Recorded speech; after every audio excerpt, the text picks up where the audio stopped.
Muhammad Imran Hussain Khan, and today we are going to start our computer book. Our computer book is a new book in 2020. इससे पहले जो book थी उसमें हमारे units और थे, चैप्टर और थे, और आपने जो बुक बाय करनी है वो भी न्यू बुक ही बाय करनी है, पुरानी बुक ना लीजिएगा। पुराने सिलेबस और नए सिलेबस में बहुत सारा डिफरेंस है और टोटली ही डिफरेंस है।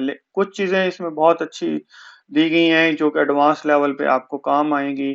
इसमें हमारी वेब डिजाइनिंग को भी शामिल किया गया है और इसके अलावा हमारे नेटवर्क्स को भी शामिल किया गया है। तो चलते हैं फर्स्ट यूनिट की तरफ। तो पहला यूनिट जो है वो हमारा, उसका नेम है प्रॉब्लम सॉल्विंग। तो हम first question that we are going to discuss that is the problem solving steps. और आज का जो हमारा लेसन होगा वो प्रॉब्लम सॉल्विंग स्टेप्स पर होगा कि व्हाट इज प्रॉब्लम। सबसे पहले हम प्रॉब्लम को डिफाइन करते हैं कि प्रॉब्लम क्या है। तो problem is obstacle, difficulty, hindrance, कोई भी रुकावट जहाँ पे आपको मुश्किल आ रहा हो, कोई इशू फेस करना पड़े, तो उसे हम प्रॉब्लम बोलते हैं। अगर हम कंप्यूटर लैंग्वेज में बात करें, कंप्यूटर में बात करें, तो कंप्यूटर के अंदर प्रॉब्लम क्या है, what is problem in computer sciences. तो प्रॉब्लम बेसिकली सॉफ्ट, आपको पता है कि मोस्टली जो कंप्यूटर इंजीनियर्स होते हैं वो सॉफ्टवेयर डेवलप करते हैं, डाटाबेसेस बनाते हैं और उनके ऊपर वो काम करते हैं। तो प्रॉब्लम हमें हर फील्ड में आता है और मसलन आपको मुख्तलिफ जगह पे इस प्रॉब्लम्स को सॉल्व करना पड़ता है। फॉर एग्जांपल, किसी कस्टमर ने आपसे सॉफ्टवेयर बनवाना है और वो सॉफ्टवेयर में वो कुछ चीजें चाहता है, तो ज़ाहिर बात है उस सॉफ्टवेयर को बनाने के लिए आपको डिफरेंट स्टेप्स से गुजरना पड़ता है और हम उसके सॉल्यूशन की तरफ जाते हैं। तो फर्स्ट ऑफ ऑल हम देखते हैं what are the main problems steps. तो सबसे पहला क्या स्टेप हम यूज करते हैं अकॉर्डिंग टू आवर बुक, और वैसे भी जो हम यूज करते हैं वो है डिफाइनिंग अ प्रॉब्लम। तो सबसे पहला काम हमारे लिए जो मसला होता है वो डिफाइनिंग द प्रॉब्लम होता है, और सेकंड स्टेप हमारे पास है अंडरस्टैंडिंग द प्रॉब्लम। तो हम इन दो स्टेप्स को आज के लेसन में डिटेल में डिस्कस करने वाले हैं, और नेक्स्ट लेसन में हम जो फर्दर स्टेप्स हैं, ये हमारे पास टोटल 5 स्टेप्स होते हैं। Planning a solution, defining candidate solutions and selecting the best solution. तो इनको हम अपने नेक्स्ट जो स्टेप्स होंगे उनमें डिस्कस करेंगे। और लाइक डिफाइनिंग कैंडिडेट सॉल्यूशन, को आपके पास डिफरेंट सॉल्यूशंस होते हैं, आप कौन सा सॉल्यूशन अडॉप्ट करते हैं। तो और उसके बाद ये सिलेक्टिंग द बेस्ट सॉल्यूशन किस बेसिस पे हम करते हैं, इनको हम अपने आने वाले लेसन में करेंगे। Today we are going to discuss only two steps, defining a problem and understanding a problem. So what is the defining a problem. Sometime problems minor type के होते हैं और आपको प्रॉब्लम सुनते साथ ही पता चल जाता है कि इसका ये चाहता क्या है बंदा, इसको क्या मुश्किल आई है और इसको मैंने कैसे हल करना है। और समटाइम्स जो प्रॉब्लम्स होते हैं वो बहुत डिफिकल्ट से होते हैं, उनको समझने में आपको बहुत सा टाइम लगता है।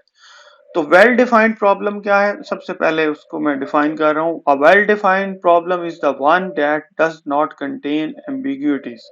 उसमें कोई एम्बिग्यूटी नहीं होती, क्लियर होते हैं। All the conditions are clearly specified and it has a clear goal. It is easy to understand and solve. So this is the definition of the well-defined problem. एक well-defined problem क्या है।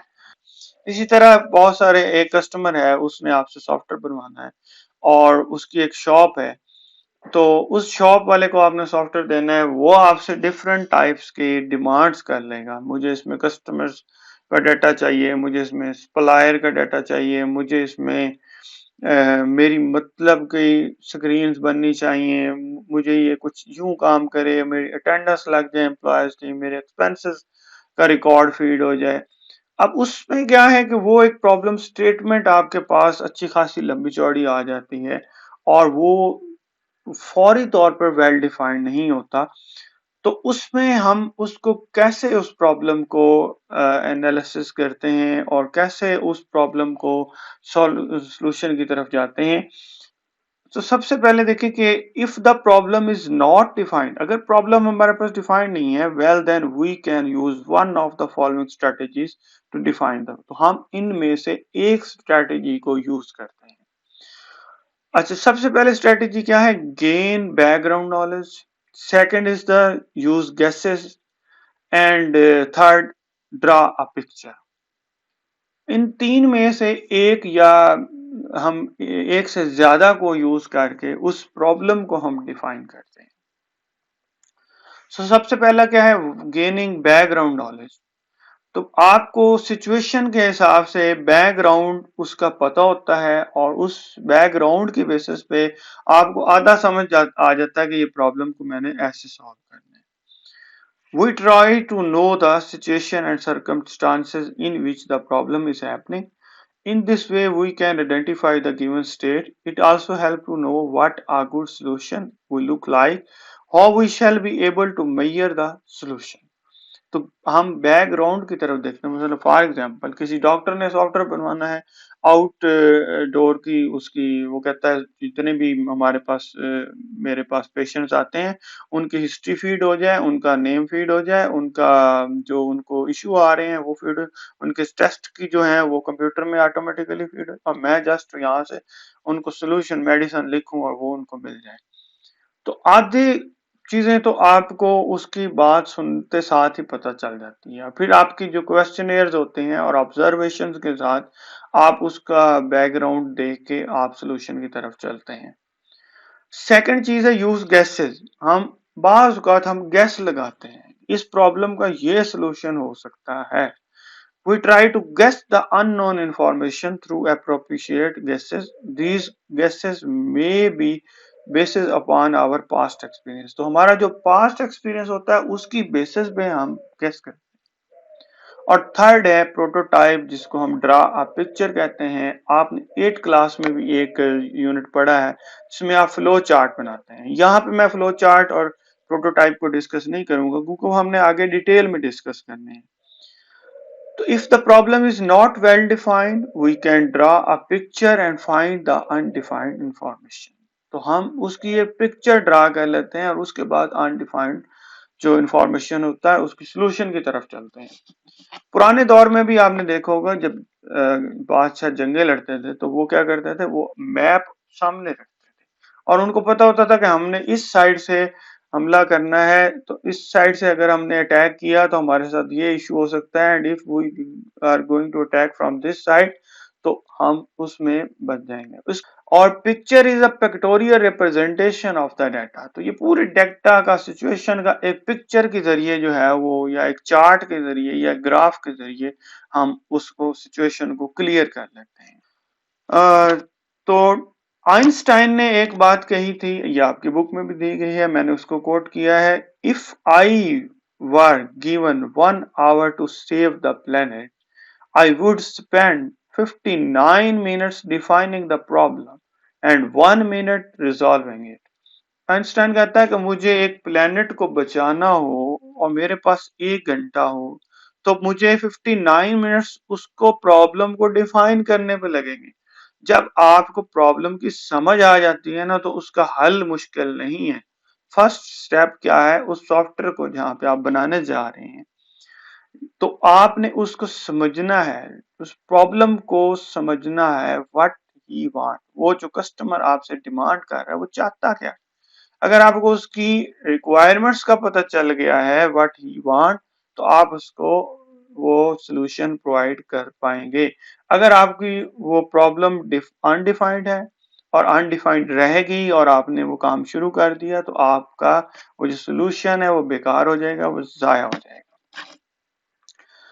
और pictures वाला जो हमारा था part, picture speeds louder than word.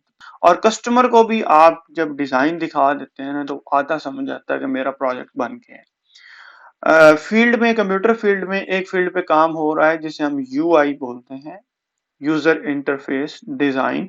तो हम डेवलप करने से पहले उसको यूजर इंटरफेस दिखा देते हैं कि भाई ये चीज बन रही है, ये यहाँ पे ये क्लिक होगा और इस तरह से आपके सामने ये चीज आ जाएगी। चाहे वो आप मोबाइल की ऐप डिजाइन कर रहे हैं, चाहे आप वेबसाइट डिजाइन कर रहे हैं, चाहे आप कोई भी सॉफ्टवेयर का डेस्कटॉप एप्लीकेशन डिजाइन कर रहे हैं तो यूजर इंटरफेस उसको पहले से बना के हम दिखा देते हैं।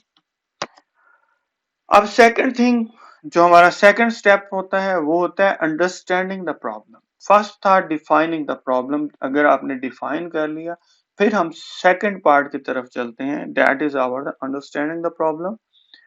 Understanding the problem usually includes identification of 5 W's। ये आपकी 5 W's जो हैं what, who, when, where and why। इनके आंसर्स अगर आपने हासिल कर लिए तो आप अंडरस्टैंड कर जाते हैं प्रॉब्लम को। अगर आपको इनके आंसर्स नहीं मिलते तो फिर आप अंडरस्टैंड नहीं कर। फॉर एग्जाम्पल आपके सामने एक सुपर स्टोर है और सुपर स्टोर का आपने सॉफ्टवेयर बनाना है या ग्रोसरी स्टोर का सॉफ्टवेयर बनाना है तो सबसे पहले आपको पता होना चाहिए कि व्हाट ही वांट, वो क्या बनवाना चाहता है। हु कौन बनवा रहा है। व्हेन उसे कब तक चाहिए, कब तक आपने बना के देना है।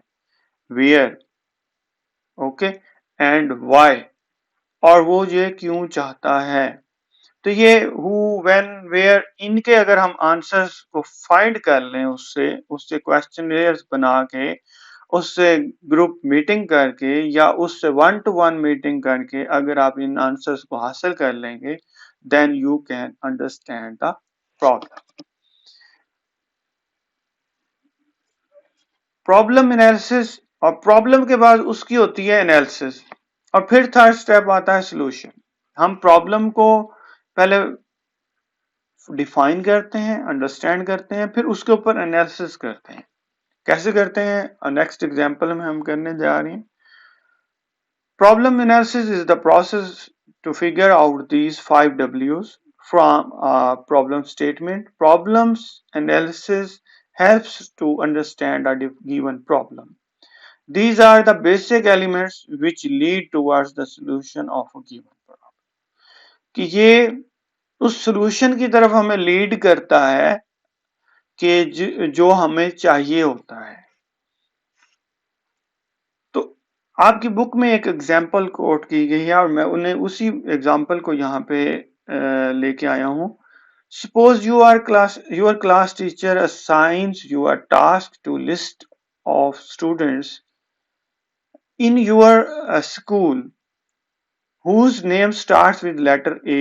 The list is required in the order to prepare a alphabetically directory of all school students and there is only 1 week to complete the task।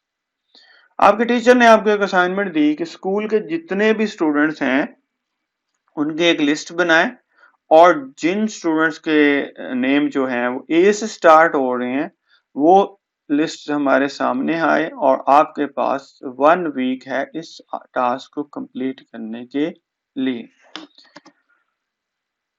We can analyze the problem. We can analyze this problem by identifying 5 W's in the problem statement as given below। अब हम उसमें से उसको analyse कैसे करेंगे। what का answer क्या है। List of students name starting with letter A.